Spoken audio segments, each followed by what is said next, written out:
Welcome students.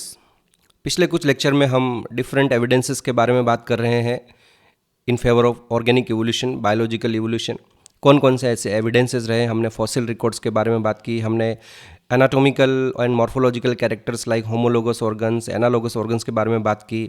We also talked about the evidences from embryonic development. We also talked about the evidences from biogeographical distribution of animals throughout the world. तो हमने कई सारे evidences के बारे में बात कर ली है और बच्चों इन एविडेंसेस से अब एक चीज़ कंफर्म हो गई है कि इवोल्यूशन तो हुआ है। तो अब डेफिनेटली हमारे दिमाग में अगला जो क्वेश्चन है वो ये आता है कि अगर इवोल्यूशन हुआ है तो what is the mechanism of evolution. किस तरीके से, कौन कौन से वो मेथड्स रहे हैं जिनसे इवोल्यूशन हुआ है। और अब हमारे आगे के जो कुछ लेक्चर्स रहेंगे उसमें हम उन्हीं थ्योरीज़, उन्हीं मैकेनिज़म्स के बारे में बात करेंगे जिनसे इवोल्यूशन हुआ है। इन लेक्चर्स में हम लेमार्क के बारे में बात करेंगे, हम डार्विन के बारे में बात करेंगे, हम ह्यूगो डी व्रीज के बारे में बात करेंगे। इनकी सबकी अलग अलग थ्योरीज़ है। हम थोड़ा बहुत population genetics, Hardy Weinberg equilibrium and finally हम जो मॉडर्न थ्योरी है इवोल्यूशन की उसके बारे में भी बात करेंगे। बच्चों today let's start with the Lamarckism, क्योंकि जो सबसे पहले थ्योरी इवोल्यूशन के बारे में किसी ने दी है तो वो लेमार्क ही है। इनसे पहले कुछ साइंटिस्ट और रहे हैं जिन्होंने इवोल्यूशन के बारे में थ्योरी दी होगी, लेकिन वो उतनी जो है उन पर इतना ध्यान नहीं दिया गया and they are not basically famous. जो पहली हमारी थ्योरी फेमस होती है इवोल्यूशन की वो लेमार्किज्म की थ्योरी है बच्चों, जो लेमार्क ने दी। लेमार्क का पूरा नाम जो है बच्चों वो है जीन बैप्टिस्ट डे लेमार्क। अब हम आगे जाकर अभी इसकी पूरी थ्योरी के बारे में पढ़ेंगे।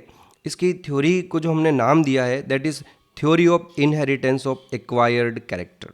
तो मैकेनिज़्म अभी हम समझेंगे इसका और आपको शायद इसका मैकेनिज़्म अच्छे से समझ भी आ जाएगा। लेकिन एक चीज़ पर ध्यान, बच्चे कई बार यहाँ मिस्टेक कर जाते हैं। एक पहला बड़ा सिंपल सा जो क्वेश्चन होता है उसी पर वो ध्यान नहीं देते कि जो लेमार्क की थ्योरी है उस थ्योरी को हमने नाम क्या दिया है। तो ये क्वेश्चन मोस्टली यहीं से आ जाता है। सिंपल सा पहला क्वेश्चन यहीं से उठकर आता है कि what is the theory given by Lamarckism. तो लेमार्क ने जो थ्योरी दी है उस थ्योरी का नाम है बच्चों।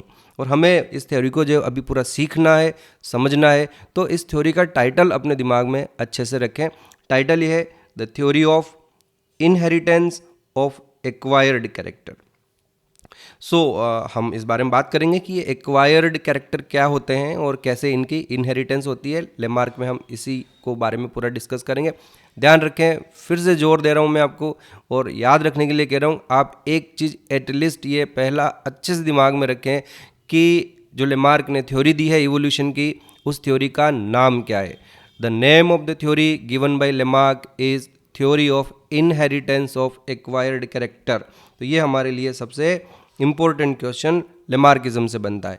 फिर अब हम आगे बात करेंगे कि ये थ्योरी बेसिकली काम कैसे करती है। आगे बढ़ते हैं, उससे पहले हम और चीज़ देखते हैं कि लेमार्क ने न सिर्फ theory of inheritance of acquired character दी, बल्कि उन्होंने एक बुक भी लिखी है और उस बुक का जो टाइटल है वो है फिलोसॉफी जूलॉजिक। तो ये एक बुक जो है लेमार्क द्वारा लिखी गई है। उन्होंने कुछ टर्म्स भी कॉइन की है, जैसे ये जो टर्म है invertebrates, it was given by Lamarck. जो फाइलम एनिलिडा का हमने नाम दिया है Annelida, that Annelida term was also given bye Lamarck. और न सिर्फ ये एनिलिडा और इनवर्टिब्रेट्स टर्म उन्होंने कॉइन की है, बल्कि बच्चों जो एक बड़ी फेमस, आपका तो पूरा सब्जेक्ट है, एक जो बायोलॉजी आप पढ़ते हो, आपकी बुक का भी टाइटल है ये बायोलॉजी। तो ये जो बायोलॉजी वर्ड है it was also given by combinely given by two scientist, Lamarck and Treviranus. तो ये भी बड़ा, इसलिए भी लेमार्क फेमस है। न सिर्फ उन्होंने theory of inheritance of acquired character दी, बल्कि उन्होंने कुछ बुक्स भी लिखी है। फिलोसॉफिक जूलॉजिक बड़ी फेमस बुक है उनकी, और उन्होंने कुछ इंपॉर्टेंट टर्म्स भी कॉइन की। बच्चों आगे बढ़ते हैं और हम बात करते हैं अब theory of inheritance of acquired character. तो ध्यान से सुने कि ये जो हमारे पास थ्योरी है, theory of inheritance of acquired characteristic, इसमें बेसिकली 4 इम्पोर्टेंट पॉइंट है। पहला जो इम्पोर्टेंट पॉइंट बच्चों लेमार्क की थ्योरी का है वो है internal vital forces. Internal vital forces. तो देखिए बच्चों, ये थ्योरी क्या कहती, ये स्टेटमेंट क्या कहता है, इंटरनल वाइटल फोर्सेस। लेमार्क ये बिलीव करता है कि इस लिविंग, हमारे ये जो अर्थ है, इस अर्थ पे जितने भी लिविंग ऑर्गेनिजम्स हैं, चाहे वो प्लांट्स हों या चाहे एनिमल्स हो, लेमार्क ये बिलीव करता है कि हम सभी एनिमल्स में एक कोई अंदर ही अंदर एक कोई इंटरनल वाइटल फोर्स होता है। पता नहीं, मतलब एग्जैक्टली हमारे पास इसका कोई प्रूफ नहीं है, उसने बिलीव किया, तो ये उसके बिलीफ के ऊपर बेस्ड है कि सभी एनिमल्स में एक इंटरनल वाइटल फोर्स होता है और एनिमल्स की ये टेंडेंसी होती है because of that internal vital force कि वो जनरेशन आफ्टर जनरेशन ग्रो होते रहते हैं, उनकी साइज बढ़ती रहती है। तो it was very first statement given by Lamarck. हम अभी ये बात नहीं करेंगे कि ये जो कॉन्सेप्ट है ये सही है या गलत है। हम पढ़ रहे हैं लेमार्किज्म, हम पढ़ रहे हैं theory of inheritance of acquired character. तो अब हमें ये बात करनी है कि ये जो थ्योरी है इनहेरिटेंस ऑफ एक्वायर्ड कैरेक्टर की, इस थ्योरी में कौन कौन से इंपॉर्टेंट पॉइंट्स हैं, और इन इंपॉर्टेंट पॉइंट्स में पहला जो पॉइंट है वो है इंटरनल वाइटल फोर्स का। तो I repeat again, what is that internal vital force? The concept of this force was given by Lamarck itself। और उसी ने ये बिलीव किया, उसको लगा कि सभी एनिमल्स में और सभी प्लांट्स में कोई एक अंदर ही अंदर इंटरनल वाइटल फोर्स होता है, and the animals and the plants they have a tendency to increase their size, not only their size but also the size of their organs, है ना। ऑर्गन्स की साइज बड़ी होगी तो ऑब्वियसली बॉडी की size भी बड़ी होगी। So this was the first concept of Lamarckism, that is internal vital force. तो हम इसे लिखें, क्या कहता है, according to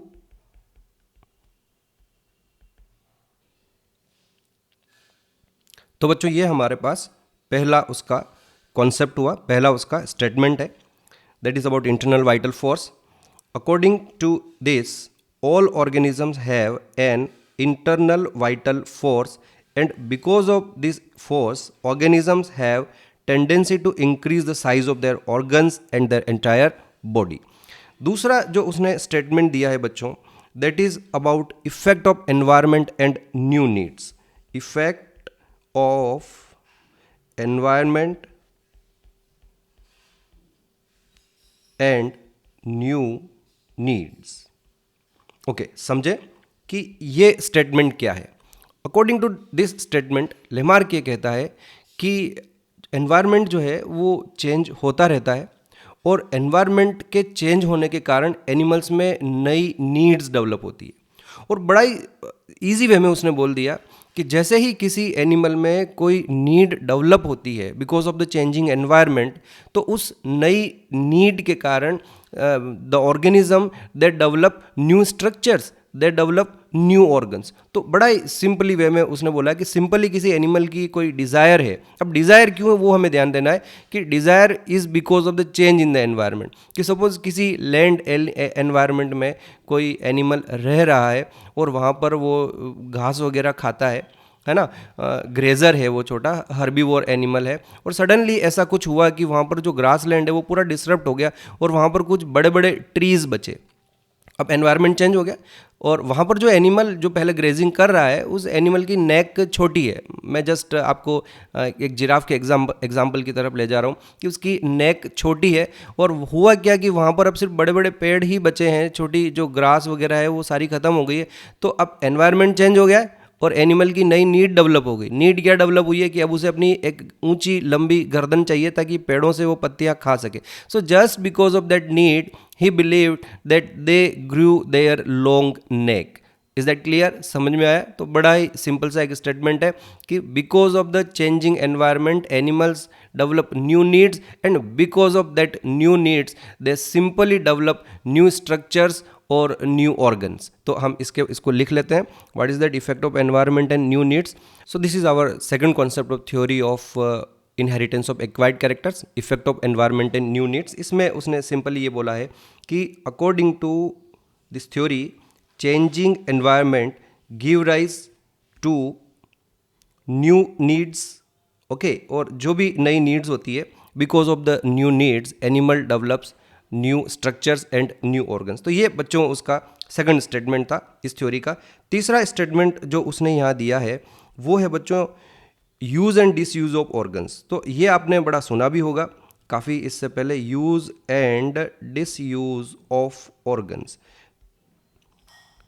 according to this statement Lamarck ये कहता है बच्चों कि जो एनिमल्स होते हैं वो कुछ ऑर्गन्स को ज़्यादा यूज़ करते हैं और उसका कहना है कि इन ऑर्गन्स को ज़्यादा यूज़ करने से वो ऑर्गन्स ज़्यादा अच्छे से डेवलप होने लगते हैं, और जिन ऑर्गन्स को कोई एनिमल यूज़ नहीं करता है तो ग्रेजुअली वो ऑर्गन्स डिमिनिश होने लगते हैं, डिसअपियर होने लगते हैं और डीजनरेट होने लगते हैं। तो बड़ा सिंपल उसने स्नैक्स का एग्जाम्पल दिया था इस केस में कि जो स्नैक्स होते हैं उन्होंने अपने लिम्स को यूज़ नहीं किए तो ग्रेजुअली उनके जो लिम्स हैं वो धीरे धीरे डिसअपियर हो गए, और जो जिराफ है उसने अपनी नेक को कंटिन्यूसली यूज़ करना शुरू किया, ज़्यादा यूज़ करना शुरू किया, तो ग्रेजुअली उसकी जो नेक है वो लंबी होती गई, और आज जो प्रेजेंटली जिराफ की इतनी लंबी जो नेक है is just because of the continuous use of that long neck. तो ये उसका सेकंड स्टेटमेंट है, हम इसके बारे में भी लिख लेते हैं कि what is that statement. So here is the theory of use and disuse of organs. So very simple. According to this theory, if an organ is constantly used, it would better develop, whereas disuse of an organ result in its degeneration. Okay, so बच्चों अब आप ध्यान दीजिए कि हमारे पास इस समय यहाँ पर ये तीन इसके कॉन्सेप्ट हो गए, तीन इसके स्टेटमेंट्स हो गए। पहला इंटरनल वाइटल फोर्स, दूसरा effect of environment and new needs, और तीसरा use and disuse of organs. अब आप ध्यान से सुनेंगे बच्चों, लेमार्क ये कहता है कि during the life time of an organism, ध्यान से सुनेंगे, during the life time of an organism, because of this three statements, because of this three factors, कौन से तीन factors? Internal vital force, new needs and use and disuse of organs. इन तीनों factors की वजह से उसके पूरी लाइफ टाइम में कुछ कैरेक्टर्स नए आते हैं। ही एक्वायर न्यू कैरेक्टर्स, मैं वर्ड यूज कर रहा हूँ एक्वायर, उसने ये जो कैरेक्टर है अपनी लाइफ टाइम में एक्वायर कर लिए। तो बड़ा ही सिंपल है, उसका कहना है कि इंटरनल वाइटल फोर्स की वजह से उसने अपने ऑर्गन्स को बड़ा कर लिया, ओके, किसी एनिमल ने अपनी लाइफ टाइम में, या फिर नई नीड की वजह से उसके कोई स्ट्रक्चर डेवलप हो गया, या फिर उसने किसी ऑर्गन को ज़्यादा यूज़ किया तो वो ऑर्गन डेवलप हो गया, या उसने किसी ऑर्गन को यूज़ नहीं किया तो वो जो ऑर्गन है वो थोड़ा डिजनरेट हो गया, डिमिनिश हो गया। आया समझ में? तो ये जो चेंजेस आए हैं उसकी लाइफ में, these changes will go on to the next generation, that is the inheritance of acquired character. तो आपको अब यहाँ समझना है, उसकी थ्योरी बड़ी सिंपल है, इनहेरिटेंस ऑफ एक्वायर्ड कैरेक्टर। तो दो चीज़ें आपको यहाँ समझनी है इस थ्योरी में। एक्वायर्ड कैरेक्टर क्या है? एक्वायर्ड कैरेक्टर का मतलब कोई भी वो कैरेक्टर जो उस एनिमल ने, उस ऑर्गेनिज्म ने अपने लाइफ टाइम में एक्वायर किया है। एक्वायर किया का मतलब वो उसके पास उसकी बर्थ से नहीं थे, वो कैरेक्टर उसको अपने पेरेंट से नहीं मिले, बल्कि उस एनिमल ने अपने लाइफ टाइम में कोई नए कैरेक्टर एक्वायर किए, है ना। इवन किसी ऑर्गन का डिमिनिश हो जाना या डीजनरेट होना, ये भी एक नया कैरेक्टर माना जाएगा कि अगर किसी सांप ने अपने लिम्स को डीजनरेट कर दिया तो this will also be considered as an acquire character. Now the question arises कि कोई भी एनिमल अपने लाइफ टाइम में एक्वायर कैरेक्टर एक्वायर करता कैसे है ना। तो उसके लिए फिर उसने तीन स्टेटमेंट दिया कि कोई भी एनिमल अपनी लाइफ टाइम में जो नए कैरेक्टर एक्वायर करता है उसके पीछे तीन रीजंस हैं। तो पहला रीजन हो गया इंटरनल वाइटल फोर्स के कारण कोई कैरेक्टर उसने एक्वायर किया होगा, या फिर नई नीड के कारण उसने कोई स्ट्रक्चर डेवलप कर लिया होगा, या किसी ऑर्गन को ज़्यादा यूज़ किया होगा या नहीं यूज़ किया होगा, उससे वो ऑर्गन वेल डेवलप हो गया होगा या डिमिनिश हो गया। And because of these three reasons, अगर कोई एनिमल अपने लाइफ टाइम में नए कैरेक्टर एक्वायर किया है तो वो कैरेक्टर अगली जनरेशन में चले जाएंगे। This is very interesting phenomena. उसने ये बोला कि कोई भी एनिमल अपनी लाइफ टाइम में किसी भी तरीके से, out of this three ways, किसी भी तरीके से अगर कोई नया कैरेक्टर एक्वायर करेगा तो that new character will go to the next generation, inheritance of the acquired character. Is that clear? तो अब हम बात करते हैं कि व्हाट इज इनहेरिटेंस। तो इसको मैं लिख देता हूँ, इनहेरिटेंस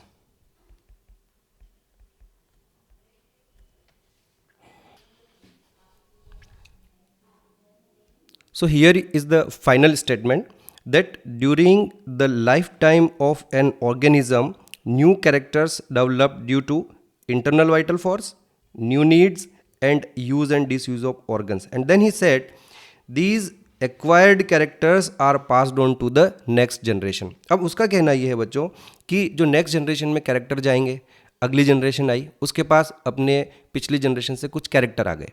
अब वो जो अगली जनरेशन का एनिमल है वो अपने लाइफ टाइम में और नए कैरेक्टर एक्वायर करेगा, और वो अगर किस वजह से करेगा, इन्हीं 3 रीज़न से वो और नए कैरेक्टर एक्वायर करेगा, और जो नए कैरेक्टर वो एक्वायर करेगा वो उसकी अगली जनरेशन में जाएंगे, और ये जो प्रोसेस है इस तरह से रिपीट होता जाएगा, और जनरेशन आफ्टर जनरेशन एनिमल्स में नए कैरेक्टर्स एक्यूमुलेट होने लगते हैं, नए कैरेक्टर्स आने लगते हैं, और फाइनली आफ्टर मेनी जनरेशन्स जो न्यू एनिमल्स होंगे, जो उनकी मॉर्फोलॉजी, उनके फीचर्स, उनके कैरेक्टर्स, उनके ओरिजिनल जो स्पीशीज़ रही होगी उससे काफ़ी चेंज हो जाते हैं, और इस तरह से एक नई स्पीशीज़ का इवोल्यूशन होता है। ध्यान देंगे आप, फिर से इस प्रोसेस को मैं रिपीट कर रहा हूँ, वेरी सिंपल। उसका कहना यह है कि एनिमल अपने लाइफ टाइम में नए कैरेक्टर्स एक्वायर करता है, और ये नए कैरेक्टर्स उसकी अगली जनरेशन में पास ऑन हो जाते हैं, मतलब इनहेरिट हो जाते हैं, और इस तरह से जनरेशन आफ्टर जनरेशन एनिमल्स नए कैरेक्टर्स एक्यूमुलेट करते जाते हैं, और नए कैरेक्टर्स के एक्यूमुलेट हो जाने के कारण उनका शेप, साइज, फीचर्स, उनके ऑर्गन्स, उनके कैरेक्टर्स अपने ओरिजिनल एंसिस्टर्स जो हैं उनसे काफ़ी डिफरेंट हो जाते हैं, और इस तरह से एक नई स्पीशीज़ का इवोल्यूशन होता है। एक बात ध्यान से समझेंगे कि लेमार्क के केस में क्या होता है बच्चों, कि ये इस तरह की एक लाइन बनती है, आप समझेंगे इस चीज़ को ध्यान से, कि यहाँ पर हमारे पास कोई एक स्पीशीज़ ए थी, और उसमें धीरे धीरे धीरे धीरे नए कैरेक्टर्स आते गए, नए कैरेक्टर्स आते गए, और आफ्टर मेनी जनरेशन्स, ये लाइन क्या बता रही है, generation after generation, generation after generation वो एक स्पीशीज़ बी में कन्वर्ट हो जाएगी। तो ये आपकी अलग स्पीशीज़ हो जाएगी, और ये आपकी अलग स्पीशीज़ हो जाएगी। उसका कहना यही रहा कि जिराफ की गर्दन जो है, नेक जो है, वो ग्रेजुअली इसी तरह से बढ़ती गई, और लॉन्ग नेक वाला जो एक जिराफ बना वो अलग स्पीशीज़ था, अपनी पेरेंट, अपने एंसिस्ट्रल स्पीशीज़ से बिल्कुल। यहाँ जो मोस्ट इंपॉर्टेंट पॉइंट है वो आपको ये ध्यान रखना है बच्चों, कि लेमार्क का जो इवोल्यूशन का मैकेनिज्म उसने एक्सप्लेन किया है, उसमें नंबर ऑफ स्पीशीज़ इंक्रीज़ नहीं होते हैं। यानी कि ये जो हमारे पास यहाँ पूरा प्रोसेस दिखाई दे रहा है आपको, ये इस पूरे प्रोसेस में इवोल्यूशन हो रहा है। यहाँ एक स्पीशीज़ ए दूसरी स्पीशीज़ बी में इवॉल्व हो रही है, और इस इवोल्यूशन के प्रोसेस में नंबर ऑफ स्पीशीज़ नहीं बढ़ रहे हैं। आपके पास एक स्पीशीज़ ए थी, वो एलिमिनेट हो गई, और आपके पास एक एलिमिनेट का मतलब वही स्पीशीज़ ग्रेजुअली बी में चेंज हुई है, वो एग्जैक्टली वो एक्सटिंक्ट भी नहीं हुई है, वो ग्रेजुअली चेंज होते हुए स्पीशीज़ बी में कन्वर्ट हो गई। तो जब स्पीशीज़ ए से स्पीशीज़ बी बनी है तो एक स्पीशीज़ डिसअपियर हो गई है और दूसरी स्पीशीज़ डेवलप हो गई है, तो नंबर ऑफ स्पीशीज़ इंक्रीज नहीं हुए। इवोल्यूशन से पहले आपके पास एक ही स्पीशीज़ थी, that is species A. Evolution के बाद भी नंबर ऑफ स्पीशीज़ आपके पास अभी भी एक ही है, that is species B. So that is important point, क्योंकि जब हम डार्विनिज्म के बारे में बात करेंगे तो वहाँ हम ये भी देखेंगे कि डार्विनिज्म के केस में इट इज़ पॉसिबल कि एक स्पीशीज़ से दो या दो से ज़्यादा स्पीशीज़ भी बन सकती है during the course of evolution, but it doesn't happen with the Lamarck. Lamarck का ग्रेजुअल चेंजेस आते जाएंगे, एक्वायर्ड कैरेक्टर्स की इनहेरिटेंस होती जाएगी, नए कैरेक्टर्स एक्यूमुलेट होते जाएंगे, और फाइनली उसकी जो अपीयरेंस होगी वो एक बिल्कुल चेंज हो जाएगी, वो नई स्पीशीज़ में कन्वर्ट हो जाएगा, but number of species increase नहीं होंगे। Okay, so this is what about the theory of inheritance of acquired character given by Lamarck. अब हम बात करेंगे कि लेमार्क ने जब अपनी थ्योरी दी तो उसके फेवर में उसने कौन कौन से एग्जाम्पल्स डिस्कस किए, उसने सपोर्ट में डेफिनेटली कुछ एग्जाम्पल दिए। उसने सबसे पहला जो एग्जाम्पल उसका फेमस बच्चों जिराफ का ही है, कि लॉन्ग नेक ऑफ जिराफ। तो उसने सिंपली यही एक्सप्लेन किया कि जो जिराफ होते हैं पहले इनिशियली वो बिल्कुल स्मॉल नेक वाले रहे होंगे। देखो मेरे पास एक डायग्राम है, वो मैं आपको दिखाता हूँ। तो ये देखिए हमारे पास एक डायग्राम है जिसमें किस तरह से जिराफ की लॉन्ग नेक का इवोल्यूशन हुआ है अकॉर्डिंग टू लेमार्क। इनिशियली जो जिराफ रहे हैं उनकी नेक काफ़ी छोटी थी, और वो मोस्टली ग्रेजर्स नीचे की ओर ही रहते थे, और ग्राउंड पर जो घास वगैरह थी उसको खाते थे। लेकिन एनवायरनमेंट में धीरे धीरे चेंजेस आते गए, और जो ग्रासेस थी वो वहाँ पर ख़त्म होने लगी, या जो छोटी इस तरह की जो फूड अवेलेबिलिटी थी वो कम थी। तो उसको क्या है कि कुछ बड़े जो श्रब्स होते हैं उनको खाना पड़ा। तो उसमें उसने अपनी नेक को स्ट्रेच किया मतलब उसने उसको ज़्यादा यूज़ किया तो उसकी नेक जो है वो धीरे धीरे लंबी होने लगी। प्लस उसने ये भी तो कहा है कि उसका एक इंटरनल वाइटल फोर्स है और उस वाइटल फोर्स के कारण भी उनकी नेक जो है वो धीरे धीरे लंबी होती जा रही है। और जो कैरेक्टर वो लंबी होने से उस जो कैरेक्टर अपनी लाइफ टाइम में उस एनिमल ने एक्वायर किया है वो धीरे धीरे अगली जनरेशन में चला जाएगा। तो अगली जनरेशन के जो जिराफ होंगे उनकी नेक पहले से थोड़ी लंबी होगी, फिर वो और कोशिश करेंगे अपने पूरे लाइफ टाइम में थोड़ी और लंबी होगी, तो अगली जनरेशन में और लंबी हो जाएगी। और ये प्रोसेस इस तरह से रिपीट होता रहा और धीरे धीरे जिराफ की जो नेक है वो काफ़ी लंबी हो गई। ये इस तरह से लेमार्क ने एक example long neck of giraffe का दिया। फिर उसने और भी कई सारे एग्जाम्पल दिए, जैसे उसने दूसरा एग्जाम्पल दिया है बच्चों एक्वेटिक बर्ड्स का।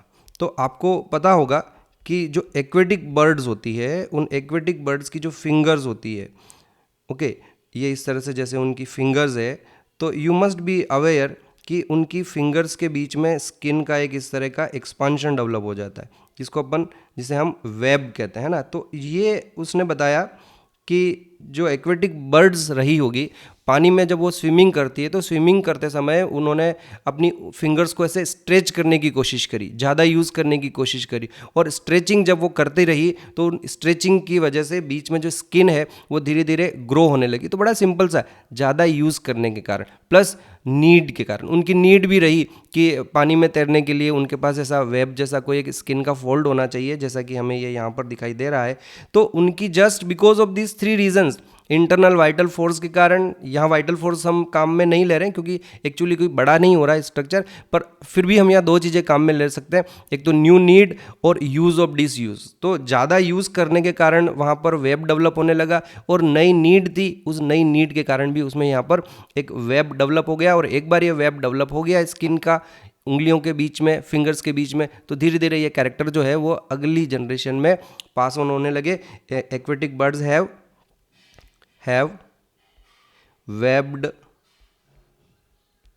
Webbed feet.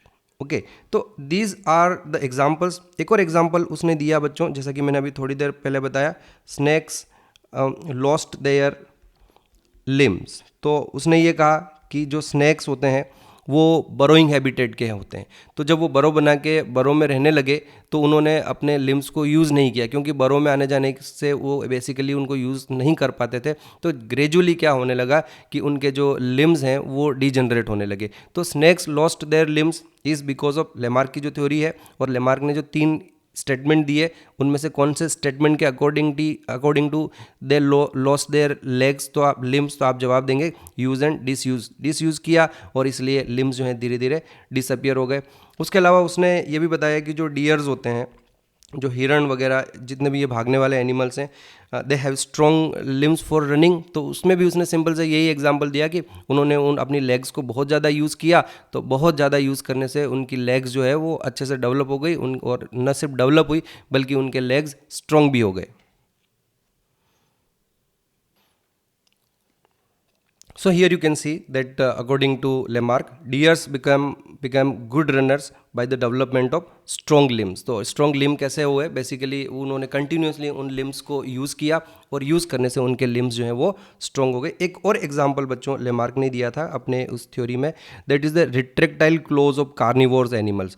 तो ये जो कार्निवोर्स एनिमल्स हैं, लाइक पर्टिकुलरली कैट फैमिली के जो एनिमल्स होते हैं, उनके बच्चों जो ये लेग्स होते हैं उनमें इस तरह के क्लोज जो हैं वो रिट्रैक्टाइल होते हैं, मतलब वो उनको बाहर भी निकाल सकते हैं और वापस उनको अंदर ले लेते हैं, कि जब वो कभी शिकार करते हैं, एनिमल के ऊपर अटैक करते हैं, तो वो क्लोज को बाहर निकालते हैं और अदरवाइज वो वापस अंदर चले जाते हैं ताकि वो प्रोटेक्टेड भी रहें। तो ये अगेन उसने जो है जो उसकी यूज़ नॉट यूज़ बल्कि जो न्यू नीड्स वाला कॉन्सेप्ट है, अकॉर्डिंग टू ही सेड कि नई नीड के कारण इस तरह के स्ट्रक्चर जो हैं वो इन कार्निवोर्स में डेवलप हुए। क्या कहा उन्हें? उनको रिट्रैक्टाइल क्लोज। तो इस तरह से बच्चों कई सारे उसने अपने स्टेटमेंट में के फेवर में कई सारे एग्जाम्पल दिए, और ये हमारे पास लेमार्क की थ्योरी कंप्लीट होती है। लेमार्क की थ्योरी है कि इनहेरिटेंस ऑफ एक्वायर्ड कैरेक्टर्स। तो आप ये समझ जाएं पहले कि एक्वायर्ड कैरेक्टर क्या होते हैं, वो कैरेक्टर जो एनिमल अपनी लाइफ टाइम में एक्वायर करता है। दूसरा क्वेश्चन, लाइफ टाइम में एनिमल कैरेक्टर एक्वायर कैसे करता है? तो 3 कारणों से वो नए कैरेक्टर एक्वायर करता है, इंटरनल वाइटल फोर्स के कारण, दूसरा effect of environment and new needs, और तीसरा use and disuse of organs के कारण। एंड फाइनली ही सेड कि इन सभी कारणों की वजह से जो कैरेक्टर एक्वायर होंगे they will go to the next generation, that is inheritance of acquired character. And very simple कि धीरे धीरे जनरेशन आफ्टर जनरेशन ये कैरेक्टर, नए कैरेक्टर, एक्वायर्ड कैरेक्टर जो है एक्यूमुलेट होते जाएंगे और फाइनली एक नई स्पीशीज़ का इवोल्यूशन होता है। और उसने कई सारे एग्जाम्पल दिए अपनी थ्योरी के फेवर में, जैसे जिराफ की लंबी नेक जो है कैसे डेवलप हुई ज़्यादा यूज़ करने के कारण। Aquatic birds have webbed feet, तो उसमें उसने बोला कि उनकी नीड थी, इस नीड के कारण वो स्ट्रक्चर डेवलप हो गए। Snakes lost their limbs because they did not use, disuse के कारण उनके लिम्स डिसअपियर हो गए। और डियर्स बिकम गुड रनर, क्योंकि उन्होंने अपने लिम्स को ज़्यादा यूज़ किया तो वो स्ट्रॉन्ग बन गए। सिमिलरली जो रिट्रेक्टाइल क्लॉज हैं कार्निवोर्स के, जस्ट बिकॉज उनकी नीड थी इस वजह से उनमें इस तरह से रिट्रेक्टाइल क्लॉज डेवलप हो गए। Now this is all about the Lamarckism. Lamarck की थ्योरी का नाम, लेमार्क की थ्योरी के कॉन्सेप्ट और उसके एग्जाम्पल। लेकिन क्वेश्चन ये आता है कि क्या दुनिया ने लेमार्क की थ्योरी के ये जो कॉन्सेप्ट दिए हैं उनको एक्सेप्ट किया? बाद में कई सारे लोगों ने जब लेमार्क को पढ़ा तो धीरे धीरे ये चीज़ सामने आई कि लेमार्क की थ्योरी बेसिकली सही नहीं है। उसका क्रिटिसिज्म बहुत ज़्यादा हुआ और अल्टीमेटली लोगों ने कई सारे एक्सपेरिमेंट करके ये प्रूव करने की कोशिश करी कि लेमार्क की जो थ्योरी है वो बेसिकली सही नहीं है। सो लेट्स टॉक अबाउट कि व्हाट आर द क्रिटिसिज्म, क्यों लोगों ने उसको क्रिटिसाइज़ किया, क्या उन्होंने एग्जाम्पल दिए। सो लेट्स टॉक, ये हमको हमारे पास हमें यहाँ पढ़ना जरूरी है, क्योंकि हमें ये देखना है कि लेमार्क ने जो थ्योरी दी है और उसके जो स्टेटमेंट दिए हैं वो सही है या नहीं है। So let's begin with the criticism of Lamarckism. और उसमें सबसे पहले हम बात करते हैं उसके पहले ही स्टेटमेंट के बारे में बात करते हैं। उसका पहला स्टेटमेंट याद करो बच्चों, क्या था? उसका पहला स्टेटमेंट था इंटरनल वाइटल फोर्स। तो यहाँ बच्चों आप ध्यान से सुने कि ये इस तरह का इंटरनल वाइटल फोर्स कुछ भी नहीं होता है। There is no such internal vital force in the animals. वो उसने अपने मन से बोल दिया है कि ऐसा कोई इंटरनल वाइटल फोर्स होता है, लेकिन बाद में साइंटिस्ट ने ये देखा कि रियल में ऐसा कोई इंटरनल वाइटल फोर्स नहीं होता है। और जब इवोल्यूशन होता है तो इट इज़ नॉट नेसेसरी कि एनिमल्स की साइज़ बड़ी होती जाए। मैं आपको इसका सबसे बढ़िया एग्जाम्पल देता हूँ। अमोंग द प्लांट्स हम मानते हैं कि एंजियोस्पर्म सबसे एडवांस्ड है, लेकिन आपको याद होगा कि एंजियोस्पर्म में हमारे पास डाइकोट और मोनोकोट्स होते हैं। और इवोल्यूशन में ये प्रूव हो चुका है कि मोनोकोट्स का इवोल्यूशन बाद में हुआ है, डाइकोट से भी बाद में। और if you compare the size, जो डाइकोट प्लांट्स हैं वो बहुत बड़े बड़े होते हैं, लेकिन मोनोकोट्स जो इवोल्यूशन में सबसे एडवांस्ड माने जाते हैं इन प्लांट किंगडम, वो जो मोनोकोट्स हैं वो बेसिकली आपकी स्मॉल ग्रासेस और इस तरह के छोटे छोटे वो तो प्लांट्स हैं।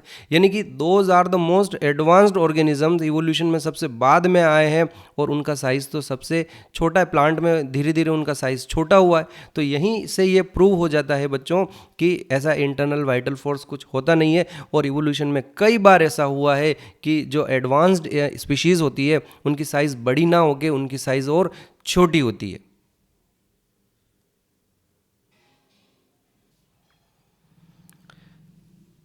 So here I have written here that among plants, monocots are more advanced than dicots and they are usually smaller than dicots. तो यही हमारे पास ये एक बड़ा important exception आ जाता है। and we can say, हम यहाँ लिख सकते हैं अच्छे से कि actually there is no such internal vital force exist in the animals या in the plants. So there is no such internal vital force. Okay, तो यहाँ हमने क्रिटिसाइज कर लिया उसका जो पहला थ्योरी है, पहला जो उसका स्टेटमेंट है इंटरनल वाइटल फोर्स वाला, हमने इसी स्टेटमेंट को यहाँ पर डिस्प्रूव कर दिया कि नहीं, इस तरह का कोई इंटरनल वाइटल फोर्स एनिमल्स में एग्जिस्ट नहीं करता है। बच्चों अब उसका दूसरा जो कॉन्सेप्ट है उसके बारे में अपन सोचें। उसने क्या बोला? दूसरा उसका कॉन्सेप्ट है effect of environment and new needs. तो वहाँ ये कहता है कि एनिमल्स की अपनी नई नीड होती है और because of those new needs animal develop new structures. अब ये एक बहुत बड़ा ब्लंडर लगता है, बेसिकली ऐसा पॉसिबल नहीं है। ह्यूमंस, उनकी डिज़ायर, उनकी कब से ये नीड रही थी, वो उड़ना चाहते हैं कि हम भी दूसरे एनिमल्स की तरह उड़ना चाहें, लेकिन क्या आज तक ऐसा पॉसिबल हुआ कि because of just that new need, new desire हमारे विंग्स स्प्राउट हुए हों? तो बेसिकली जो सिंपली नीड के कारण और डिज़ायर के कारण जो नया स्ट्रक्चर डेवलप होता है, ये कॉन्सेप्ट भी उसका ट्रू नहीं था. So let me right here.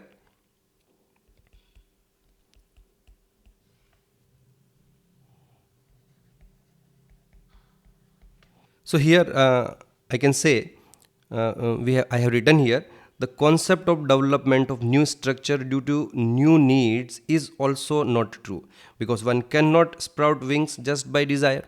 तो इस तरह से उसका जो दूसरा कॉन्सेप्ट है वो भी बच्चों लोगों ने एक्सेप्ट नहीं किया, वो भी फेल हो गया कि ना, no there is no such concept like कि अगर आपका डिज़ायर हो तो आपके नए स्ट्रक्चर्स डेवलप हो जाते हैं. तो यहाँ पर भी हमने लेमार्क को डिस्प्रूव किया.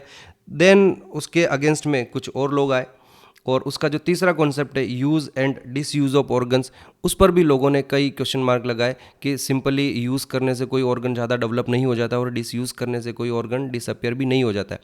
उन्होंने लोगों ने आर्ग्यूमेंट दिए उसके अगेंस्ट में कई सारे बच्चे होते हैं जो बहुत ज़्यादा स्टडी करते हैं और जैसे तो क्या स्टडी करने से आँखें डेवलप होने लगती, क्या लगातार पढ़ाई करने से आँखें बड़ी हो जाती, क्या उन्हें दिखना अच्छा दिखने लग जाता है. अब होना तो यही चाहिए ना कि अगर आप किसी ऑर्गन को ज़्यादा यूज़ कर रहे हो तो अपनी लाइफ टाइम में वो ऑर्गन अच्छे से डेवलप हो जाना चाहिए, लेकिन ऐसा नहीं होता है. हमारा हार्ट जो है वो थ्रू आउट द लाइफ लगातार पंप करता रहता है, पर क्या ऐसे पंपिंग करने से जैसे जैसे उम्र बढ़ती है क्या हमारा हार्ट वेल डेवलप होने लगता है या क्या ज़्यादा स्ट्रॉन्ग होने लगता है. तो इस तरह के लोगों ने आर्ग्यूमेंट्स दिए कि सिमिलरली अगर कोई इंटेलिजेंसी के कारण पढ़ाई करके स्टडी करके डॉक्टर बन जाता है तो क्या ये ज़रूरी रहेगा कि उसका बेटा भी डॉक्टर ही बनेगा. तो इस तरह के कई सारे आर्ग्यूमेंट्स दिए गए कि ऐसा नहीं होता है कि किसी ऑर्गन को ज़्यादा यूज़ करने से वो ज़्यादा अच्छे से डेवलप हो जाता है या नहीं यूज़ करने से वो स्ट्रक्चर जो है वो डिमिनिश हो जाएगा या डिजनरेट हो जाएगा. तो ये जो कॉन्सेप्ट है यहाँ पर भी उसका फेल हुआ. लोगों ने कई सारे ऐसे एग्जांपल्स रख दिए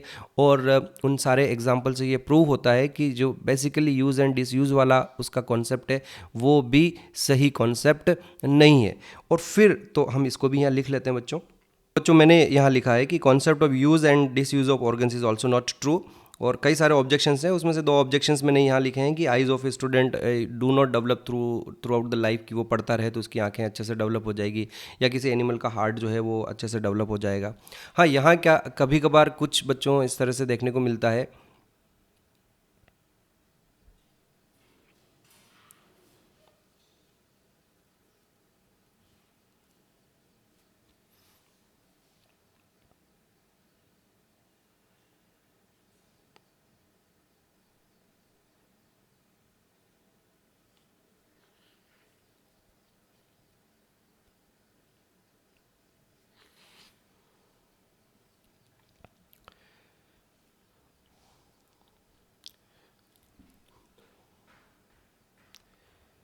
अब यहाँ मैं आपको बताना चाहूँगा बच्चों कि एक बड़े ही फेमस साइंटिस्ट हुए हैं, चार्ल्स विज़मैन. तो विज़मैन जो हैं बड़े, हम यहाँ जब हम लेमार्किज्म की बात करते हैं तो लेमार्किज्म को फेल करने में विज़मैन का एक बहुत ही बड़ा कंट्रीब्यूशन रहा है. उन्होंने जो लेमार्क की थ्योरी है, theory of inheritance of acquired character, उसको देखिए किस तरह से उन्होंने एक एक्सपेरिमेंट करके इसको डिस्प्रूव किया. आपने सुना भी होगा उसके एक्सपेरिमेंट के बारे में कि उन्होंने क्या किया कि चूहे जो होते हैं उनको रियरिंग किया, और जैसे ही चूहे के बच्चे जो हैं वो पैदा होते थे, तो वो जैसे ही चूहे का बच्चा पैदा हुआ उन्होंने उनकी टेल्स जो है इमीडिएटली वो काट देते थे. विज़मैन ने किया था ये एक्सपेरिमेंट. तो जैसे ही उसकी टेल काटी, उनको बड़ा होने दिया, और जो कटी हुई टेल वाले रेट्स थे उन्हीं का आपस में ब्रीडिंग कराया. तो उनके फिर से अगले जनरेशन में जो बच्चे पैदा हुए उनकी वो टेल काट देता है वापस. और ऐसा हर लगातार कंटिन्यूसली 22 जनरेशन तक विज़मैन ने ये एक्सपेरिमेंट रिपीट किया कि उन generation after generation up to 22 generation उनकी टेल को वो काट देता था. And then he finally observe कि 22 जनरेशन के बाद भी लगातार चूहों की टेल को काटने के बाद भी जो अगली जनरेशन पैदा हुई 23rd जनरेशन, उनमें चूहों की टेल की लेंथ में कोई कमी नहीं हुई थी. मतलब ऐसा गायब होना तो दूर, वो छोटी भी नहीं हुई थी, उनके पास वैसी की वैसी टेल प्रेजेंट थी. तो यानी जो अब यहाँ देखो 2 चीज़ें हो रही. अगर 2 चीज़ें लेमार्क की बिल्कुल डिस्प्रूव हो गई.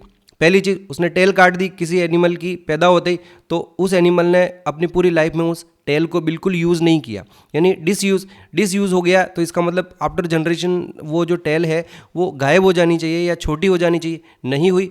वैसी की वैसी रही। और दूसरा जो इनहेरिटेंस ऑफ एक्वायर्ड कैरेक्टर, यानी चूहे का बच्चा पैदा हुआ और उसके बाद उसकी टेल कटी है, यानी कि ये उसका एक्वायर्ड कैरेक्टर, कि उसने अपने लाइफ टाइम में कोई कैरेक्टर एक्वायर कर लिया, कटी हुई टेल हो गई उसकी, तो अब अगली जनरेशन में टेल नहीं होनी चाहिए थी, इमीडिएटली अगली जनरेशन में भी नहीं होनी चाहिए थी टेल, क्योंकि एक्वायर्ड कैरेक्टर की तो इनहेरिटेंस हो रही है एज पर लेमार्किज्म। तो इस एक्सपेरिमेंट से यहाँ ये प्रूव हो जाता है कि एक्वायर्ड कैरेक्टर की इनहेरिटेंस भी नहीं होती है, और सिंपली किसी ऑर्गन को डिसयूज करने से कोई ऑर्गन डिमिनिश हो जाएगा या डिसअपियर हो जाएगा, तो ये भी नहीं होता है। तो it was a very famous experiment of Weismann, है ना। क्या किया था उसने, he cut the tell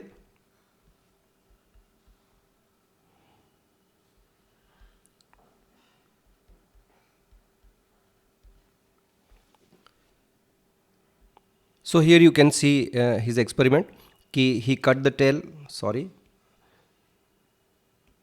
he cut the tail of rats for 22 generations, no change in the length of the tail after 22 generation, and finally concept of use and disuse and inheritance of acquired character is disproved।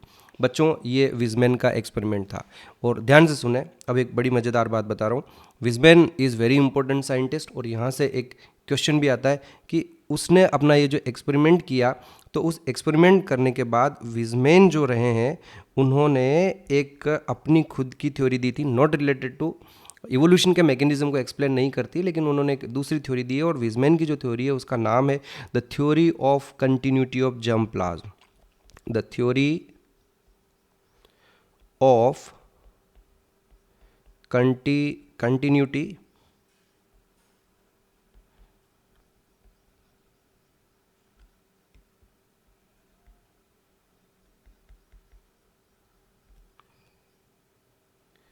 The theory of continuity of germ plasm. तो बच्चों ये एक बड़ा important question बनता है, आपसे पूछा जा सकता है कि ये थ्योरी किसने दी, the theory of continuity of germ plasm. और सिंपली आपसे ये भी पूछा जा सकता है कि जर्म प्लाज्म थ्योरी किसने दी, तब भी आपको बताना है कि ये थ्योरी विजमैन ने दी। और ये थ्योरी क्या कहती है, बेसिकली ये थ्योरी ये कहती है बच्चों कि विजमैन ये कहता है कि एनिमल्स के अंदर दो तरह का साइटोप्लाज्म होता है बेसिकली। एक उसका सोमेटोप्लाज्म होता है, यानी कि बॉडी की जितनी भी सेल्स है उनमें जो साइटोप्लाज्म है वो सोमेटोप्लाज्म कहलाया जाएगा, लेकिन जो हमारी जर्म सेल्स है, स्पर्म्स और जो एग्स हैं, वो उनके अंदर का जो कंटेंट है उसे उसने जर्म प्लाज्म कहा।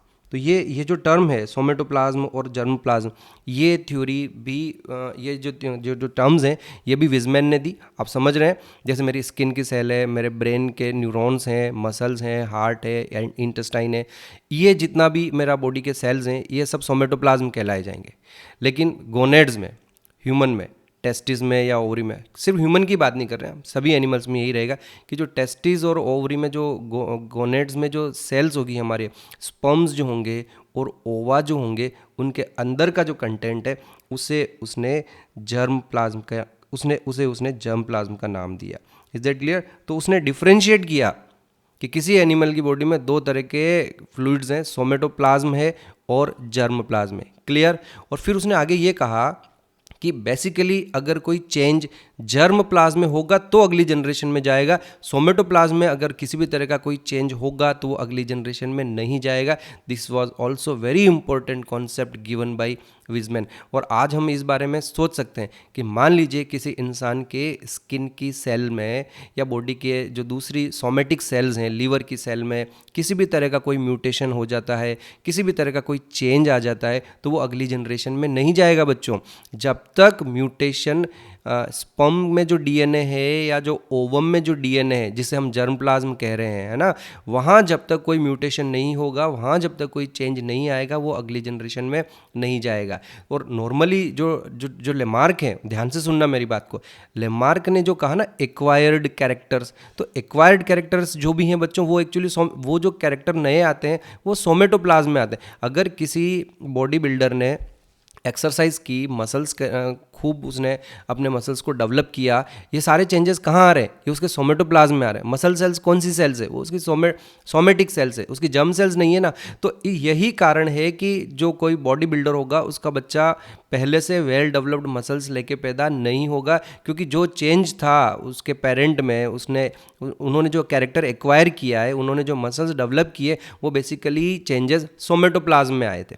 वो उनके स्पर्म्स में वो चेंजेस नहीं आए, और यही रीज़न है कि वो कैरेक्टर अगली जनरेशन में नहीं जाता है। तो why Lamarckism is basically failed?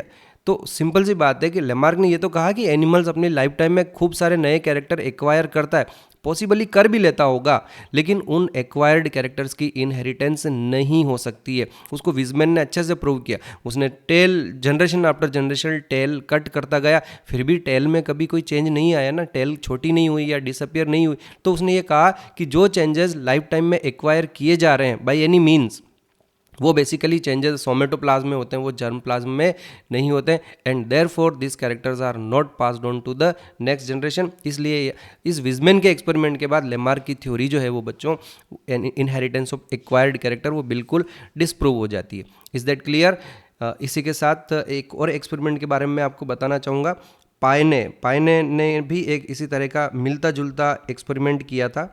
उसने क्या किया है कि जो ड्रोसोफिला होती है, उन ड्रोसोफिला को उसने है ना डार्क में रखने, वो ड्रोसोफिला को आसानी से कल्चर कर पाता था, तो वो ड्रोसोफिला को डार्क में रखता, और उनकी जो आइज़ को कभी यूज़ नहीं होने देता है, लाइट से कभी एक्सपोज नहीं होने दी। तो बेसिकली ये हुआ कि उनकी आइज़ को उस ड्रोसोफिला ने कभी यूज़ नहीं किया।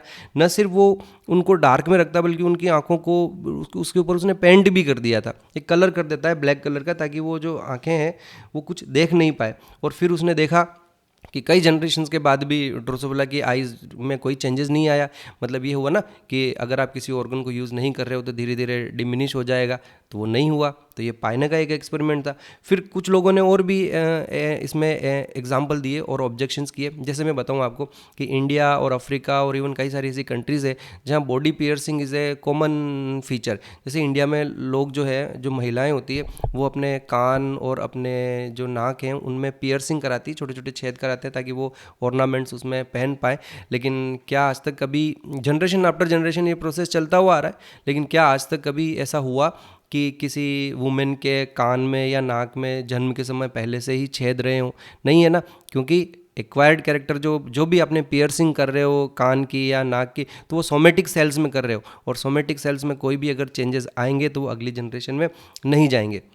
एक और एग्जांपल मैं यहाँ देना चाहूँगा बच्चों कि चाइना में जो लेडीज़ होती है उनके छोटे छोटे पाँव बड़े खूबसूरत माने जाते हैं, यानी कि खूबसूरती की निशानी है छोटे पाँव होना। तो वहाँ की लड़कियाँ क्या करती है कि प्यूबर्टी से पहले ही, जब वो 7-8-9 साल की होती है समथिंग, उसी समय 6-7 साल की उम्र से लोहे के शूज़ पहनना शुरू करती है, छोटे छोटे शूज़ पहन लेती है, और उनको कभी खोलती भी नहीं। वो बड़ा पेनफुल भी होता है, लेकिन दिन रात वो जूते पहन के ही रखते हैं अप टू द 14 ईयर्स, जब तक कि बॉडी की जो बोन्स हैं उनकी ग्रोथ बंद नहीं हो जाती। तो उससे क्या होता है कि उनके जो छोटे छोटे पाँव हैं वो कभी बड़े नहीं हो पाते। तो ऐसा वो 4-5-6-7 साल तक ऐसा ही रखती है, और उनसे उनके पाँव छोटे ही रह जाते हैं। लेकिन अब पॉइंट यहाँ ये है बच्चों कि ऐसा ट्रेडिशन चाइना में बड़ा ही कॉमन है, और कई जनरेशन से ये ट्रेडिशन वहाँ चल रहा है। लेकिन फिर भी अभी भी मान लीजिए कोई लड़की ऐसा करती है कि पैदा होती है और अपने पाँव में जूते लोहे के नहीं पहनेगी, तो उसके पाँव बड़े हो जाएंगे। मतलब अभी भी उनके पाँव छोटे नहीं रहेंगे, साइज़ में कोई रिडक्शन नहीं हुआ है, मीन्स एक्वायर्ड कैरेक्टर की इनहेरिटेंस नहीं होती है। तो इस तरह के कई सारे ऑब्जेक्शंस दिए गए, और उन ऑब्जेक्शन से ये प्रूव होता है कि जो लेमार्क की थ्योरी है वो एग्जैक्टली ट्रू नहीं है। तो मैं ये और एग्जाम्पल यहाँ लिख लेता हूँ बच्चों आपके लिए।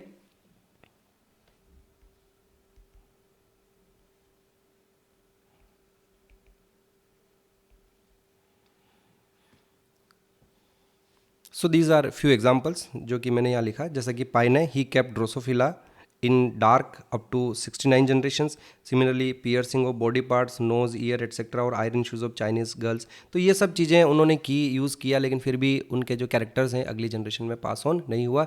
तो बच्चों, this is all about the criticism of Lamarckism, और यहाँ ये कंफर्म होता है कि जो लेमार्क की थ्योरीज़ है वो सही नहीं है। तो अब हम अगले चैप्टर में बात करेंगे लेमार्क की थ्योरी के बारे में। आज के लिए इतना ही। Thank you very much.